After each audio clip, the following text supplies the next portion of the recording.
السلام علیکم۔ اردو ٹیچر میں آپ کو خوش آمدید کہتے ہیں۔ آج کی ویڈیو میں ہم بات کریں گے دو شعراء کے درمیان ادبی معرکے کی۔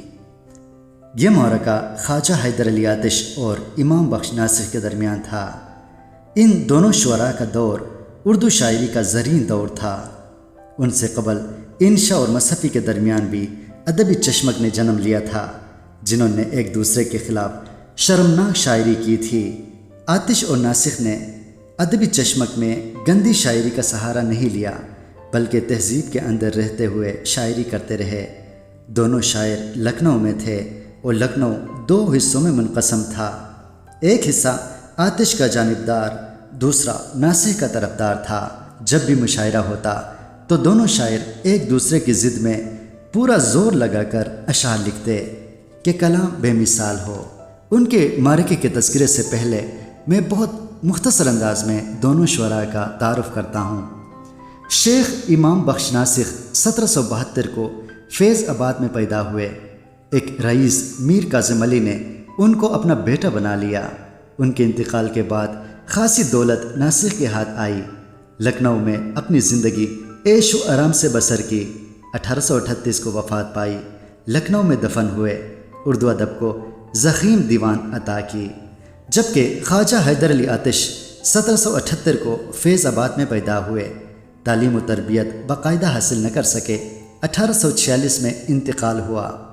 انتہائی سادہ زندگی بسر کی، کسی دربار سے تعلق نہ رکھا۔ کلیات آتش اور دیوان آتش ان کی کتابیں ہیں۔ حیدر علی آتش اکثر ناسخ کی غزلوں پر غزلیں کہتے تھے۔ ناسخ کو اس بات پر غصہ آیا اور اس نے ایک شعر کہا: ایک جاہل لکھ رہا ہے میرے دیوان کا جواب، بو سلیم نے لکھا تھا جیسے قرآن کا جواب۔ اس کے جواب میں حیدر علی آتش نے لکھا: کیوں نہ دے ہر مومن اس ملحد کے دیوان کا جواب، جس نے دیوان اپنا ٹھہرایا ہے قرآن کا جواب۔ ایک بار ایک مشاعرے میں ناسخ کو پہنچنے میں دیر ہو گئی۔ جب پہنچا تو مشاعرہ ختم ہو چکا تھا۔ آتش کسی سے بات چیت میں مصروف تھا۔ ناسخ کو دیکھا تو کہا: جناب، مشاعرہ تو ختم ہو چکا ہے، تاہم لوگوں کو آپ کا اشتیاق رہا۔ ناسخ نے فوراً یہ مطلع کہا: جو خاص ہے وہ شریک گروہ عام نہیں، شمار دانہ تسبیح میں امام نہیں۔ چونکہ ناسخ کے نام میں امام آتا ہے، اس لیے سب حاضرین نے داد دی۔ حیدر علی آتش نے اس کے جواب میں یہ شعر کہا: یہ بزم دہ ہے کہ لا خبر کا مقام نہیں، ہمارے گنحیفہ میں بازی غلام نہیں۔ ناسخ کے بارے میں جیسا کہ میں نے آپ کو بتایا، مشہور ہے کہ وہ لے پالک تھے، اس لیے عرف عام میں غلام مشہور تھے۔ آتش نے اس بات پر چوٹ کی تھی۔ اس کے جواب میں ناسخ کی طرف سے جو شعر آیا وہ کمال کا تھا: جو خاص بندہ ہے وہ بندہ عوام نہیں، ہزار بار جو یوسف بکے غلام نہیں۔ ناسخ اور آتش کے درمیان جو بڑا معرکہ تھا وہ لکھنؤ کے ایک رئیس کے ہاں مشاعرے میں سامنے آیا۔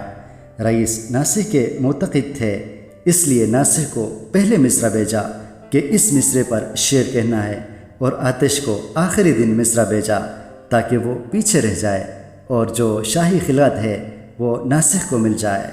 آتش کو اس بات کا احساس ہوا تو ناراض ہو گئے اور لکھنؤ چھوڑنے کا قصد کیا۔ شاگردوں نے تسلی دی کہ ہم سب آپ کے ساتھ ہیں، ایک ایک شعر بھی کہیں تو بہت سے اشعار جمع ہوں گے۔ تاہم آتش شہر سے باہر چلے گئے اور ایک مسجد میں بیٹھ کر غزل تیار کی۔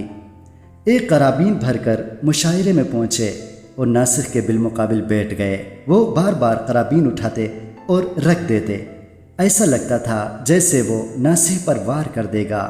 منتظم بھی خوفزدہ تھا کہ کوئی بدنظمی پیدا نہ ہو۔